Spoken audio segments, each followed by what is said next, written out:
Welcome back to the Weekly Education Pulse. I'm Sammy.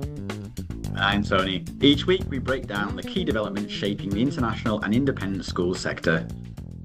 This week, one theme keeps surfacing across our 5 stories. Standards.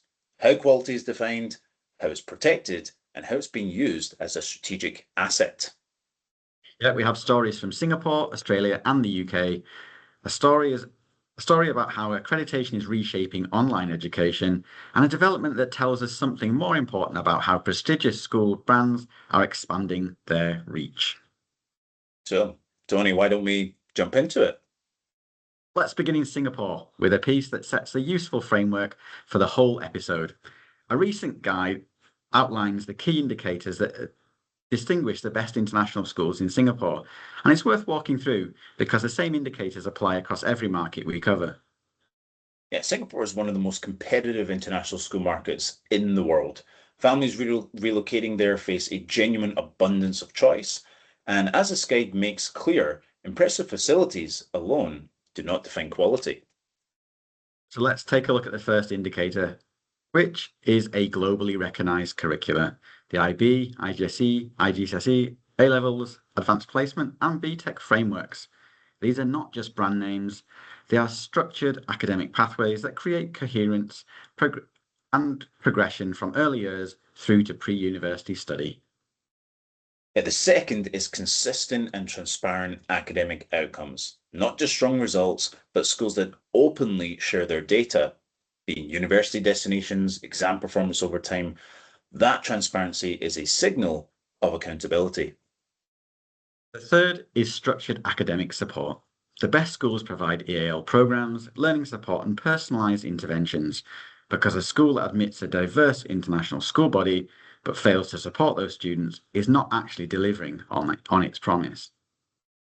University placement success, highly qualified international faculty, robust extracurriculars, and purpose-built facilities complete the picture. But what the guide emphasises is that facilities should be designed to support programs, not to impress on an open day. And that is a distinction that matters. A beautiful campus with under-resourced teaching staff is not a quality school. A less impressive campus where every classroom reflects genuine pedagogical intent can be transformative. And what this framework really does is give families the language to ask better questions. Not, does the school look impressive, but how does it perform, for whom, and over time? For operators and school leaders, it's a useful mirror. The schools that will thrive in markets like Singapore are the ones that can answer those questions honestly and back them up with evidence. And our second story, well, it takes us into the world of online international education, where International Schooling, a Florida and Singapore-based online school, has announced it has achieved full accreditation from NEASC, being the New England Association of Schools and Colleges. NEASC is one of the most respected accreditation bodies over the world, with over 140 years of history. Achieving accreditation from NEASC places the school within a distinguished global community that has met rigorous standards across leadership, curriculum, teaching, student support, and governance. For international schooling, this is a significant milestone. The school was founded in 2014 and now serves over 15,000 students across more than 190 countries, supported by over 600 internationally trained teachers who speak more than 40 languages. Offers a flexible American curriculum aligned with the Florida Department of Education, advanced placement courses approved by the College Board, and NCAA approved courses for student athletes seeking university scholarships. It is also already accredited by Cognia and ACS WASC, 2 other globally recognised bodies. So, I guess we're asking ourselves this question: why does this matter for our audience, Tony? Well, it speaks to a broader shift in how online education is being perceived and positioned. For years, online schooling operated at the margins of the international education conversation. It was seen as a contingency, used for families in remote locations, COVID, or as a temporary solution during a disruption.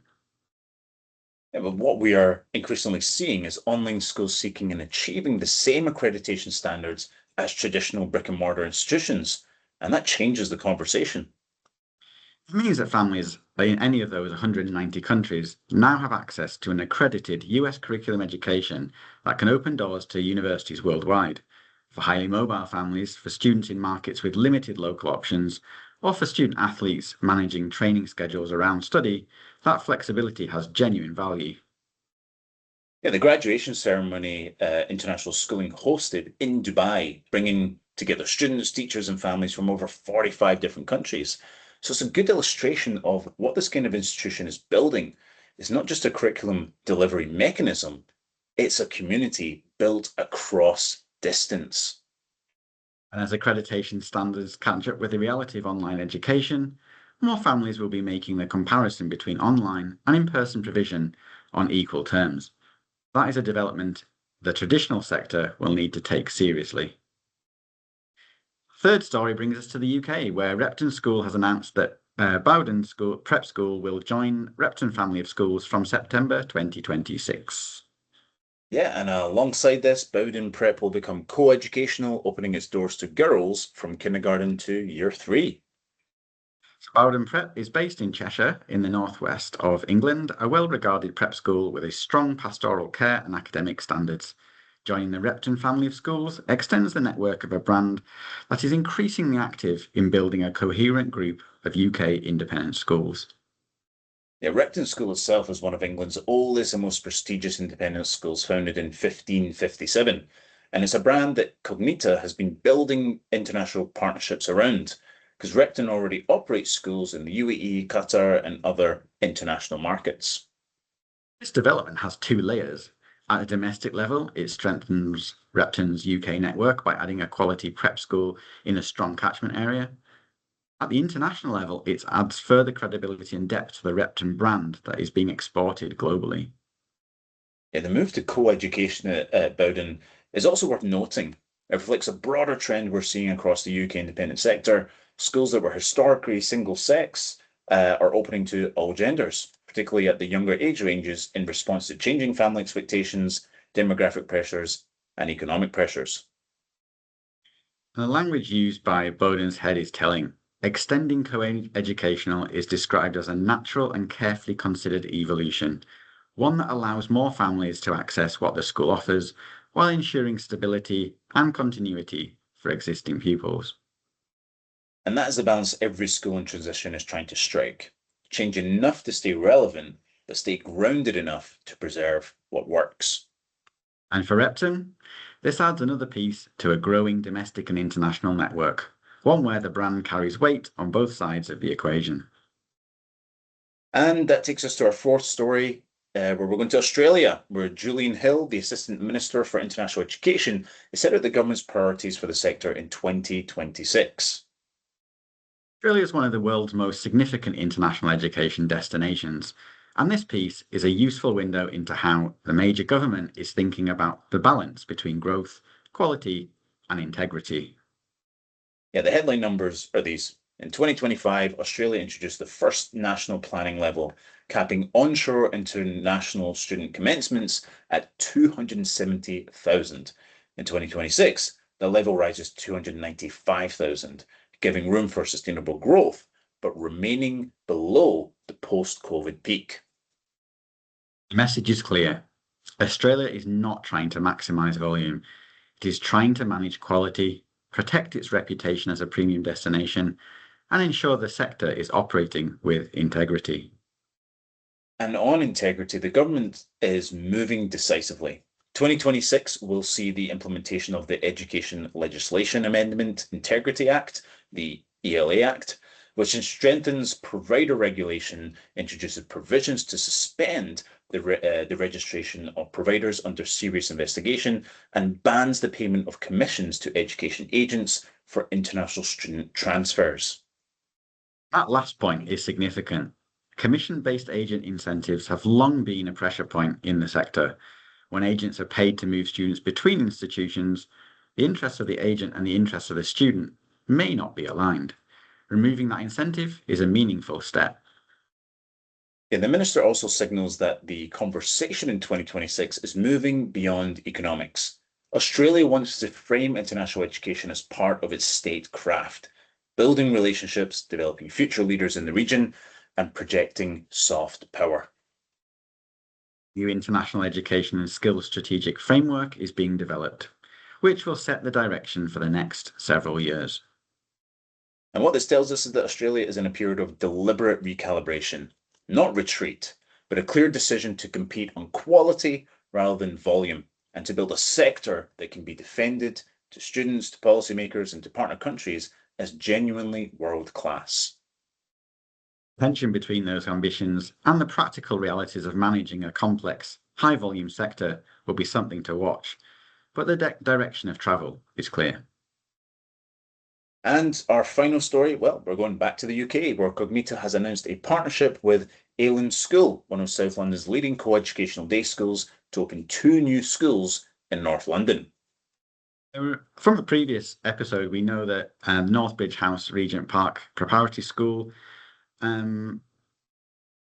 becomes Allens Regent Park. That was in September 2025 for children aged 4 to 13. And from September 2026, Northbridge House School Hampstead will become Allens Hampstead, expanding to serve children aged 2 to 18. Yeah, Aylands is a school with serious pedigree, founded 4 centuries ago. It is regularly ranked among the top 10 schools in London for academic results, and it was shortlisted as Independent School of the Year in 2024. So for Cognita, this builds on a clear and consistent strategy. The group has already partnered with Brighton College, RGS Guildford, and Repton School, each time taking an established and highly respected UK brand and extending its reach through Cognita's operational infrastructure and investment. Yeah, what Cognita brings is capital, operational scale, and a global platform. And what Aylands brings is brand reputation, academic credibility, and a distinctive educational philosophy. The school's all we can be ethos that resonates strongly with families.